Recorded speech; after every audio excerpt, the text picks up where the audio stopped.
स्टेशनला पोलीस निरीक्षक दत्तात्रय शिंदे यांच्या टीमला अशी एक बातमी मिळाली की एक स्विफ्ट कार आणि त्याच्या मागे एक आयशर ट्रक हा संशयितरित्या टुवर्ड सुरत चाललेला आहे सोनगिरच्या पासून पुढे। त्या अनुषंगाने स्विफ्ट कारवर आपण रेकी केली असता त्याला अडवलं असता, त्याच्या मागे आयशर ट्रक देखील पकडला असता।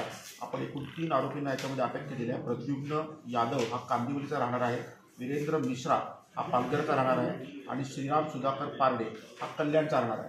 अशाला आपण इंटरव्ह्यू केला असता एकूण 36,89,000 एवढी आपण याच्यामध्ये मुद्देमाल जप्त केलेला आहे। याच्यामुळे त्यांनी जो मुद्देमाल जो आयशर ट्रकच्या खाली वरती प्लायवूड टाकून खाली पिक्चरमध्ये पाहतो त्याप्रमाणे तो लपून तो सुरतला चालला होता। याप्रमाणे आपण एकूण अशी इथे कारवाई केली आहे।